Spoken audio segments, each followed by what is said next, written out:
Video like जरूर कर लीजिए और ऐसे वीडियो लगातार फ्री में पाने के लिए चैनल को तुरंत सब्सक्राइब कर लीजिए और बेल आइकन को जरूर टैप कर लीजिए ताकि आगे भी सारे वीडियो आपको मिलते रहे। यूट्यूब में फॉलो करते हैं तो प्लीज ये वाला फ्री टेलीग्राम चैनल जरूर ज्वाइन कर लीजिएगा। सारे नोटिफिकेशन सारे अपडेट यहीं पे आते हैं, ध्यान रखिए। नमस्कार दोस्तों, आपका स्वागत है यूपीपीएससी बेस्ट ऑनलाइन कोचिंग के इस यूट्यूब चैनल पर। दोस्तों, आज की इस क्लास में हम लोग जीएस के टॉप 1500 क्वेश्चन के डे सेकंड का डिस्कशन करेंगे। इससे पहले की क्लास में हम लोगों ने प्रश्न संख्या 15 तक का डिस्कशन कर रखा है। अगर आपने नहीं देखा है तो आप प्लेलिस्ट में जाकर देख लीजिएगा। दोस्तों, यह क्लास प्रतिदिन शाम को 3 बजे अर्थात 3 PM पर आपको मिलेगी। इसको निरंतर देखने के लिए आप इस यूट्यूब चैनल को सब्सक्राइब कर लीजिएगा।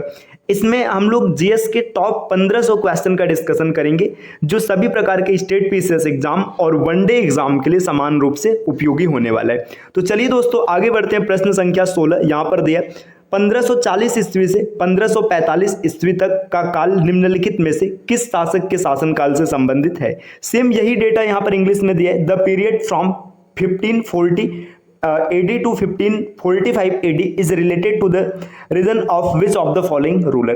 देखिए यहाँ पर इंग्लिश में दिया और यही डेटा यहाँ पर हिंदी में दिया है। अब चलिए देखते हैं कि 1540 से 45 तक का शासन किस शासक का होता है। तो देखिए, अगर बात करेंगे जहांगीर, शेरशाह सूरी, अकबर और अलाउद्दीन खिलजी, तो देखिए इसमें अगर आपको एग्जैक्ट नहीं पता है तो भी आप विकल्प को एलिमिनेट कैसे कर सकते हैं, समझिए। अलाउद्दीन खिलजी की अगर बात करेंगे तो यह खिलजी वंश से संबंधित है। अब खिलजी वंश की बात करेंगे, देखिए गुलाम वंश से लेकर के लास्ट में जो लोधी वंश था, है ना, ये 1206 से लेकर के 1526 में समाप्त हो जाता है। 1526 में क्या होता है, यहाँ पर स्थापना होता है मुगल डायनेस्टी की। तो देखिए 1526 में जब ये सब समाप्त हो जाते हैं, मतलब जो भी थे गुलाम वंश के थे, खिलजी वंश के थे, तुगलक थे, सैयद थे, लोधी थे, सब समाप्त हो जाते हैं। तो यहाँ पर देखिए ये तो हो नहीं सकता क्योंकि भाई ये खिलजी वंश है, गुलाम के जस्ट बाद आया था। खिलजी वंश की अगर बात करेंगे तो 1290 से लेकर के 1320 तक चला था, तो ये खिलजी वंश से संबंधित है। तो ये इस प्रश्न का उत्तर नहीं हो सकता, मतलब एलिमिनेट हो गया। अब देखिए बात करेंगे अकबर की, तो अकबर का जो मतलब शासनकाल रहता है, अकबर का शासनकाल चलता है 1556 से लेकर के ये चलता है 1605 तक। ये अकबर का शासनकाल होता है। अब अकबर का उत्तराधिकारी होता है जहांगीर, अर्थात अकबर के बाद आएगा जहांगीर। तो देखिए यहाँ पर न तो अलाउद्दीन खिलजी है, न तो अकबर है, न तो जहांगीर है। तो शेरशाह सूरी इस प्रश्न का सही विकल्प बनेगा। 1540 से लेकर 45 तक का जो कार्यकाल होता है, जो शासनकाल होता है, ये शेरशाह सूरी का होता है। तो इस प्रश्न का सही उत्तर बनेगा दोस्तों विकल्प बी। तो यहाँ पर तो हम लोगों ने एलिमिनेशन के माध्यम से समझा है। चलिए अब एक एक शासक के शासनकाल को समझ लेते हैं कि किसका शासनकाल कब से कब तक रहता है। अगर जहांगीर की बात करेंगे तो जहांगीर का शासनकाल होता है 1605 से लेकर के 1628 तक, ये 23 वर्ष का शासनकाल रहता है इसका। शेरशाह सूरी की बात करेंगे तो 1540 से लेकर के 1545 तक ये शेरशाह सूरी का शासनकाल होता है। वहीं पर अकबर का शासनकाल 1556 से लेकर के 1605 ईस्वी तक रहता है। अकबर के मृत्यु के पश्चात जहांगीर इनका उत्तराधिकारी बनता है। इसके बाद अलाउद्दीन खिलजी की बात करेंगे तो ये 1296 से लेकर 1316 तक अलाउद्दीन खिलजी का शासनकाल रहता है। तो चलिए अब बढ़ते हैं अगले प्रश्न पर। प्रश्न संख्या 17 में क्या दिया, निम्नलिखित को कालानुक्रमिक क्रम में व्यवस्थित करें। इनको क्रोनोलॉजिकल ऑर्डर में अरेंज करना है। आपको बताना है कि इसमें से पहले कौन सी घटना हुई। देखिए यहाँ पर 4 विकल्प दिए। सबसे पहले दिया महमूद गजनबी का चंदेलों पर प्रथम आक्रमण। दूसरी घटना दी है जलालुद्दीन खिलजी की हत्या, बहलोल लोधी द्वारा लोधी वंश की स्थापना, हरियर तथा बुक्का द्वारा विजयनगर साम्राज्य की स्थापना। यहाँ पर 4 डेटा दिया। इसमें देखिए अगर हम लोग बात करेंगे महमूद गजनबी, है ना, तो महमूद गजनबी ये लगभग 11वीं शताब्दी के समय में रहता है। मतलब ये महमूद गजनबी ने जो चंदेलों पर पहला आक्रमण किया था ये 1019-20 में इसने किया था, तो सबसे पहले ये आ गया। इसके बाद देखिएगा दूसरे नंबर पर हम लोग देखेंगे जलालुद्दीन खिलजी की हत्या। तो जलालुद्दीन खिलजी की हत्या अलाउद्दीन खिलजी ने किया था 1296 में, और इसकी हत्या करके अलाउद्दीन खिलजी खुद शासक बना था। जस्ट पहले अभी आपने देखा कि 1296 से लेकर के कब तक वो शासन करता है, 1316 तक। इसके बाद देखिए बहलोल लोधी द्वारा लोधी वंश की स्थापना। तो लोधी वंश की स्थापना की जाती 1451 में, है ना। ये सैयद वंश को समाप्त करने के बाद इसकी स्थापना होती है, मतलब सैयद वंश की का अंत होता है 1451 में और यहीं से लोधी वंश की स्थापना होती है। देखिए अब इसके बाद हम लोग और आगे बढ़ेंगे। देखिए अब यहाँ पर आगे डेटा क्या दिया, हरियर एवं बुक्का द्वारा विजयनगर साम्राज्य की स्थापना, तो ये किया जाता है 1336 में। 1336 में विजयनगर साम्राज्य की स्थापना होती है। तो सबका क्रम आपको मिल चुका है, सबका काल आपको मिल चुका है। अब जब काल मिल चुका है तो आप इसको क्रोनोलॉजिकल ऑर्डर में आराम से अरेंज कर सकते हैं। देखिए सबसे पहले बात करेंगे तो सबसे पहले महमूद गजनवी ने चंदेलों पर आक्रमण किया था, तो विकल्प 1 से शुरुआत होगा। तो देखिए सी और डी यहाँ पर एलिमिनेट हो गया। अब आगे देखिए इसके बाद दूसरे नंबर पर कौन आएगा, दूसरे नंबर पर आएगा जलालुद्दीन खिलजी की हत्या। तो दूसरे नंबर पर देखिए 1 और 2, विकल्प ए यहां पर मैच कर रहे हैं, विकल्प बी एलिमिनेट हो गया। इसका सही उत्तर होगा विकल्प ए।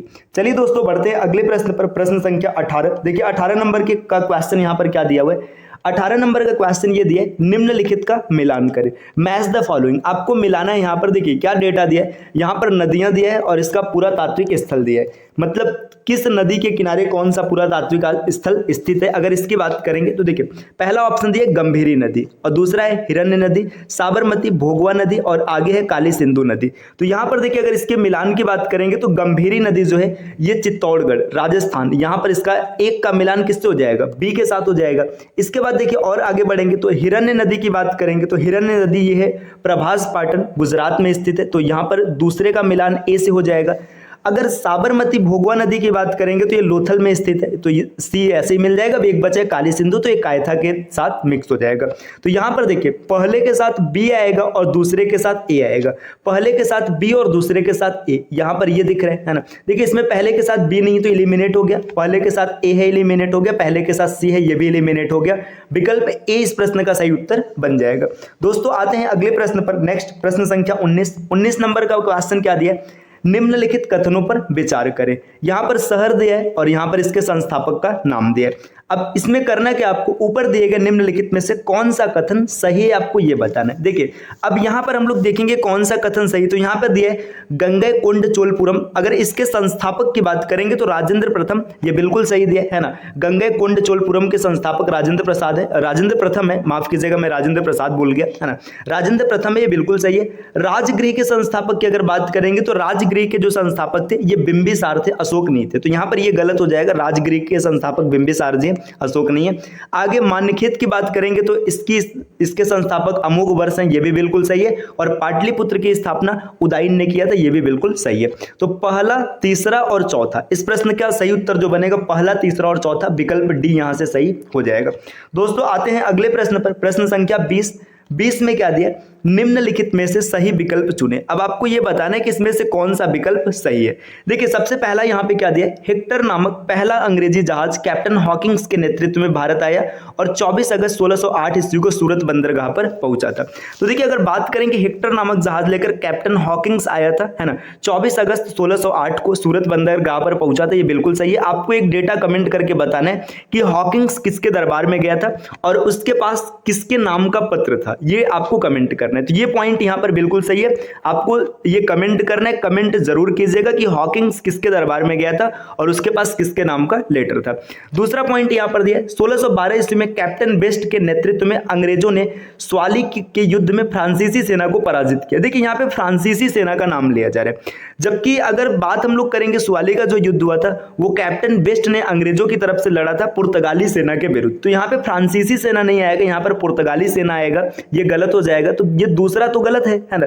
तीसरे की बात करेंगे, ब्रिटिश ईस्ट इंडिया कंपनी ने 1661 ईस्वी में अंग्रेज अधिकारी जॉर्ज फॉक्सक्राफ्ट को मद्रास का गवर्नर नियुक्त किया था। तो ये भी बिल्कुल सही, मद्रास का गवर्नर इन्हें नियुक्त किया गया था। तो यहां पर ये भी बिल्कुल सही हो जाएगा। तो पहला और तीसरा सही है, बाकी दूसरा गलत है। तो अगर विकल्प की बात करेंगे तो यहां पर आपको दिख रहा होगा विकल्प एक, मतलब ए में क्या है, पहला और तीसरा विकल्प दिया, तो यहां पर ए इसका उत्तर बनेगा।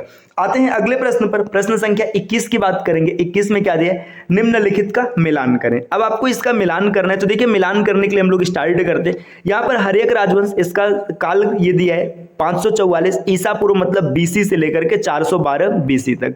इसी तरीके से नंद वंश की बात करेंगे 321 बीसी से 184 बीसी तक। मौर्य वंश की बात करेंगे 345 बीसी से 321 बीसी, और शुंग वंश की बात करेंगे तो 184 से 75 बीसी तक। देखिए अगर मान लीजिए यहां पर इस प्रश्न का उत्तर आपको नहीं पता है, तो ये बहुत ही सामान्य सी बात है, आपने कथाओं में या कहानियों में जरूर पढ़ा होता है कि नंद वंश की का जो विनाश है उसको करके चंद्रगुप्त मौर्य ने मौर्य वंश की स्थापना किया था। तो देखिए सीधी सी बात है, जब नंद वंश समाप्त होगा उसके बाद मौर्य वंश की शुरुआत होगी। तो देखिए 321 BC यहां पर ये समाप्त हो रहा है और यहां से ये शुरू हो रहा है। तो देखिए नंद वंश यहां पे समाप्त हो गया 345 से 321 BC में, और मौर्य वंश की शुरुआत हो गई 321 में, है ना, 321 से 184 तक। और जो मौर्य वंश का विनाश किया था, मतलब मौर्य वंश को समाप्त किया था, ये शुंग वंश के राजा ने किया था, मतलब पुष्यमित्र शुंग ने किया था। तो अगर हम लोग देखेंगे यहाँ पे तो शुंग वंश का ये डेटा है ना। तो देखिए आपने 3 आसानी से क्लियर कर लिया, आपको एक क्रम याद था, पहले नंद वंश, फिर मौर्य वंश, उसके बाद शुंग वंश। अब 3 जब मैच कर गया तो इसके बाद जो बचा है हर्यक वंश, ये आराम से ऐसे मैच हो जाएगा, आसानी से आपने कर लिया। अब इसके आधार पर आप विकल्प देख सकते हैं कि कौन सा विकल्प सही बनेगा। एक के साथ ए मैच करेगा तो एक के साथ ए यहां पर मैच किया, यहां पर मैच किया, यहां पर मैच किया, विकल्प सी एलिमिनेट हो गया, है ना। इसके बाद देखिए अब बी को मिलाएंगे 3 के साथ, तो बी 3 के साथ पहले में मिला है, पहला यहां पर उत्तर बन जाएगा। ऐसे आप डायरेक्ट भी देख सकते थे। बढ़ते हैं अगले प्रश्न पर, प्रश्न संख्या 22 में क्या दिया, निम्नलिखित में से गलत विकल्प चुने। अब आपको यह बताना है इसमें से कौन सा गलत है। तो चलिए स्टार्ट कर दिया है। पहला, वेल्लोर की घेराबंदी, मतलब जो वेल्लोर की घेराबंदी की जाती है, इसमें क्या दिया, मैसूर और ब्रिटिश ईस्ट इंडिया के बीच, मतलब वेल्लोर की जो घेराबंदी होती है ये मैसूर और ब्रिटिश ईस्ट इंडिया कंपनी, मतलब ऐसे समझिएगा एंग्लो मैसूर युद्ध की यहाँ पर चर्चा की जा रही है। तो देखिए अगर हम लोग बात करेंगे यहाँ पर, तो वेल्लोर की जो घेराबंदी 1782 में किया जाता है, 1782 में यहाँ पर होता है। ये मैसूर और ब्रिटिश के बीच में युद्ध होता है, इसमें जो विजेता होता है ये ब्रिटिश ईस्ट इंडिया कंपनी होती है। तो यहाँ पर ये पहला पॉइंट तो सही हो जाएगा, आपको गलत का चयन करना है। आगे दिया यहाँ पे देखिए कुडालोर की घेराबंदी, अब यहाँ पर दिया त्रावणकोर और ब्रिटिश ईस्ट इंडिया कंपनी के बीच। तो ये देखिए जो कुडालोर है यहाँ पर भी जो ये है ये 1783 में होता है। ये त्रावणकोर नहीं, यहाँ पर मैसूर साम्राज्य और ब्रिटिश ईस्ट इंडिया के मध्य होता है युद्ध, और इसमें जो विजेता होता है ये कौन होता है, ये होता है मैसूर साम्राज्य। तो यहाँ पर ये विकल्प बी गलत हो जाएगा। अब आपको बताना है कौन गलत है, तो देखिए विकल्प बी मिल गया तो आगे चेक करने की आवश्यकता नहीं है। बाकी आप यहाँ पर देख सकते हैं मैंगलोर की घेराबंदी जो होती है मैसूर साम्राज्य और ब्रिटिश ईस्ट इंडिया के बीच में होती है, यहाँ पर भी मैसूर साम्राज्य विजेता बनती है। और इसके बाद गजेंद्रगढ़ की लड़ाई अगर बात करेंगे तो यहाँ पर मराठा और मैसूर के बीच में युद्ध होता है, यहाँ पर विजेता होता है मराठा। चलिए दोस्तों बढ़ते हैं अगले प्रश्न पर, प्रश्न संख्या 23 में क्या दिया, निम्नलिखित का मिलान करें। आपको मिलान करके बताना है कि इसमें से कौन सा सही है। यहाँ पर राजवंश दिया और राजवंश के संस्थापक दिया। तो अगर हम लोग राजवंश की बात करेंगे और उसके संस्थापक की बात करेंगे, देखिए सातवाहन राजवंश, इसकी स्थापना सिमुक ने किया था। हुड़ राजवंश की बात करेंगे तो हुड़ राजवंश की स्थापना किया था तोरमाड़ ने, तो तोरमाड़ यहाँ पर है ना। इसके बाद राष्ट्रकूट की स्थापना ये दंती दुर्ग ने किया था, और कदम्ब एक बचा है तो इसका स्थापना मयूर शर्मन हो जाएंगे। तो देखिए आपने आसानी से इसको मिला लिया, एक के साथ 4 मिलेगा तो एक के साथ 4 सिर्फ विकल्प बी में दिख रहा है, तो विकल्प बी इस प्रश्न का सही उत्तर बनेगा। दोस्तों बढ़ते हैं अगले प्रश्न पर। अगला प्रश्न यहाँ पर क्या है, प्रश्न संख्या 24, निम्नलिखित का मिलान करें, मैच द फॉलोइंग। यहाँ पर भी आपको मैच करना और मैच करके बताना है कि इसमें से कौन सा सही। देखिए हजार खंबा मंदिर यहाँ पर दिया है, बृहदेश्वर मंदिर दिया है, कैलाशनाथ मंदिर दिया और दिलवाड़ा मंदिर दिया। तो देखिए यहाँ पर मंदिर में ये कई बार इसका स्थान भी पूछ लेता है कि मंदिर कहाँ पर स्थित है, और कई बार ये भी पूछ लेता है कि किस वंश ने इसका निर्माण करवाया था। तो अगर हम लोग बात करेंगे, देखिए हजार खंबा मंदिर, तो इसकी स्थापना काकती वंश ने करवाया था, और ये वारंगल तेलंगाना में स्थित है, बिल्कुल सही। देखिए ये मतलब इसका जो मिलान है ये वारंगल कातकी वंश से हो जाएगा। इसकी स्थापना, इसका निर्माण किसने करवाया था, तो काकतीय वंश ने करवाया था, और है कहां पर, वारंगल तेलंगाना में। बृहदेश्वर मंदिर की बात करेंगे तो बृहदेश्वर मंदिर ये तंजौर में स्थित है, और इसका जो निर्माण करवाया था चोल वंश के राजाओं ने करवाया था, ये भी बिल्कुल सही है। इसके बाद देखिए कैलाशनाथ मंदिर की बात करेंगे तो कैलाशनाथ मंदिर कांचीपुरम तमिलनाडु में स्थित है, इसकी स्थापना पल्लव वंश के राजाओं ने करवाया था। अब एक बचा है देखिए दिलवाड़ा मंदिर, ये सोलंकी वंश के राजाओं ने निर्माण करवाया था, और ये माउंट आबू राजस्थान में स्थित है। दिलवाड़ा का ये जैन मंदिर है, ये भी आपको याद रखना चाहिए। तो पहले के साथ देखिए यहाँ पे हजार खंबा, देखिए अच्छा इसमें क्या पूछा है कि मिलान करें, इसमें आपको बताना है कौन सा उत्तर सही है। देखिए आपको ये बताना है कि यहाँ पर कौन सा सही है। तो देखिए अगर हम लोग सही की बात करेंगे कौन सा सही, तो देखिए यहाँ पर पहला और दूसरा सही है खाली, मतलब आप ये मिलान करें, यहाँ पर दिया और यहाँ पर दिया कौन सा सही है, तो आप देखिए सीधी सी बात है यहाँ पर पहला और दूसरा सही है, ये दोनों तो सही नहीं दिया था। अगर सही करने की बात करेगा तो आप आसानी से मैच कर सकते हैं, बाकी पहला दूसरा पहले से ही मैच है। चलिए दोस्तों बढ़ते हैं अगले प्रश्न पर, प्रश्न संख्या 25 में क्या दिया, निम्नलिखित का मिलान करें। यहाँ पर भी आपको मैच कराना है ना, मैच करके बताना है कौन सा सही है। देखिए यहाँ पर दिया है लेखक, मतलब राइटर कौन है, और या फिर ऑथर बोल लीजिएगा, और यहाँ पर दिया है पुस्तक, मतलब बुक उन्होंने कौन सा लिखा है। देखिए जयसिंह सूरी, हरिसेठ, मेरुतुंगा और दामोदर गुप्ता। अब इनके पुस्तकों की अगर बात करेंगे तो जयसिंह सूरी ने लिखा था हमीर मद दर्शन, हमीर मद दर्शन। ए के साथ 3 मिलेगा, तो देखिए ए के साथ 3 सिर्फ एक विकल्प में दिख रहा है, तो यहां से आप आसानी से क्लियर कर सकते हैं आगे की चीजें। हरिसेठ की बात करेंगे तो हरिसेठ ने लिखा है वृहद कथा कोश, तो हरिसेठ का ये हो जाएगा। देखिए बी के साथ एक मैच कर जाएगा, है ना। अब इसके बाद देखिए एक के साथ बी के साथ एक मैच कर गया, सही है। अब देखिए मेरुतुंगा की बात करेंगे तो इन्होंने प्रबंध चिंतामणि लिखा है, और एक बचा है दामोदर गुप्ता कुट्टनी मतम, ये इनका सही विकल्प बन जाएगा। चलिए दोस्तों आते हैं अगले प्रश्न पर, प्रश्न संख्या नेक्स्ट यहाँ पर 26 नंबर का क्वेश्चन क्या दिया है, निम्नलिखित में सही विकल्प का चयन करें। आपको बताना है कि इसमें कौन सा सही विकल्प होगा। देखिए यहाँ पर ये दिया गया है कौन सा आयोग है और ये आयोग के अध्यक्ष कौन है। तो 1899 में जो गठित किया गया था अकाल आयोग। अकाल आयोग क्या था, देखिए जब ब्रिटिशर्स भारत में आते हैं वो भारत का अत्यधिक शोषण करते हैं, तो लगातार अकाल पड़ने लगता है, तो इसकी जांच करने के लिए कि निरंतर समय दर समय 5 साल 6 साल पर अकाल क्यों पड़ रहा है, अकाल आयोग का गठन किया जाता है। तो जो अकाल आयोग के अध्यक्ष है एंथनी मैकडोनल है, ये बिल्कुल सही है, तो पहला पॉइंट सही है। 1901 में रेलवे आयोग का अध्यक्ष यहाँ पर दिया थॉमस रैले, रैले को नहीं बनाया गया था, रैले विश्वविद्यालय आयोग के अध्यक्ष थे, है ना। रैले की बात करेंगे तो विश्वविद्यालय आयोग के अध्यक्ष थे, तो ये गलत हो गया। तो रेलवे आयोग के अध्यक्ष कौन थे, तो रेलवे आयोग के अध्यक्ष थे रॉबर्टसन, तो देखिए रॉबर्टसन इसके अध्यक्ष होंगे, यहाँ पर ये गलत दिया। 1901 में सिंचाई आयोग के अध्यक्ष कॉलिन स्क्रॉफ्ट मानक्रिक, ये बिल्कुल सही है। और यहाँ पर देखिए विद्यालय आयोग मतलब विश्वविद्यालय आयोग, तो भाई रैले हो जाएंगे, ये भी गलत हो जाएगा। तो कौन सा सही है, तो पहला और तीसरा सही है, विकल्प ए इस प्रश्न का उत्तर बन जाएगा। दोस्तों आते हैं अगले प्रश्न पर, प्रश्न संख्या 27 में क्या दिया, निम्नलिखित में से सही का चयन करें। आपको बताना है कि इसमें से कौन सा सही है। देखिए अब यहां पर आप देखते हैं हम लोग बैरकपुर विद्रोह की बात करेंगे नवंबर 1824 में, बिल्कुल सही है। बहरामपुर विद्रोह फरवरी 1857, ये भी बिल्कुल सही है। वेल्लोर विद्रोह 10 जुलाई 1806, ये भी सही है। और लखनऊ में विद्रोह 30 मई 1857, ये भी बिल्कुल सही है। तो सब के सब सही है, तो यहां पर उत्तर हो जाएगा विकल्प डी। 1, 2, 3 और 4 सब सही है। चलिए दोस्तों आते हैं अगले प्रश्न पर, प्रश्न संख्या यहां पर दिया 28। अब इसको भी आपको क्या करना है, कालानुक्रमिक क्रम में व्यवस्थित करना है, मतलब क्रोनोलॉजिकल ऑर्डर में लगाना है चीजों को कि कौन सी घटना कब घटित हुई थी। तो चलिए देखते हैं हम लोग यहाँ पर कौन सी घटना कब घटित हुई थी। देखिए सेवा समिति की स्थापना हृदयनाथ कुंजरू द्वारा प्रयागराज में किया गया था, ये 1914 में किया गया था। अगर सेवा समिति की बात करेंगे तो इसकी स्थापना 1914 में किया गया था।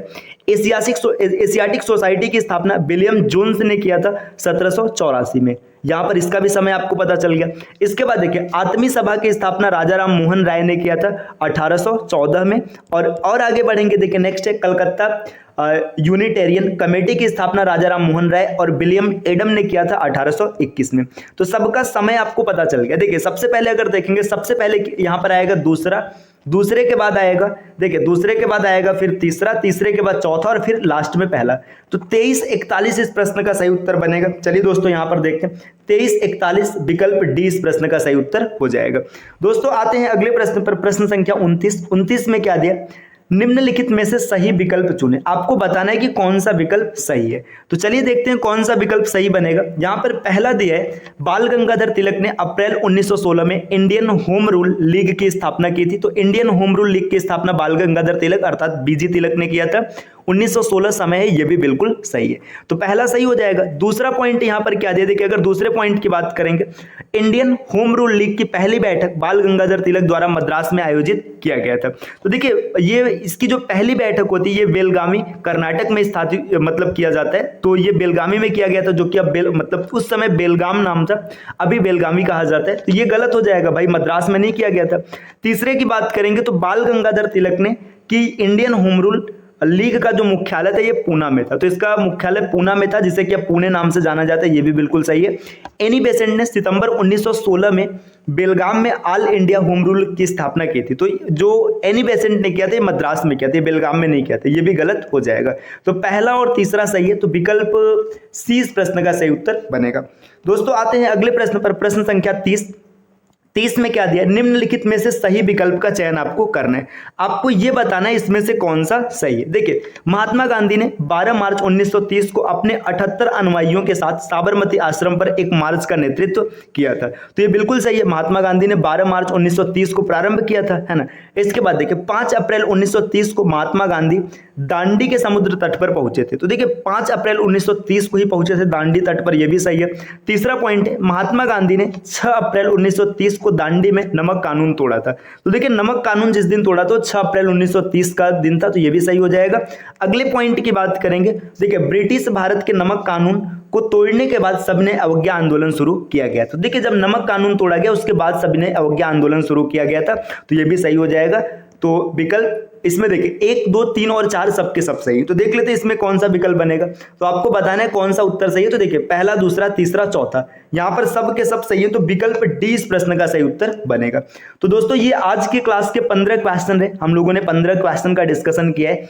ये क्लास लगातार चलती रहेगी और टॉप 1500 क्वेश्चन जो आपके जीएस के वो आपको प्रदान किए जाएंगे। यह क्लास प्रतिदिन आपको शाम को 3 बजे अर्थात 3 PM पर मिलने वाली है।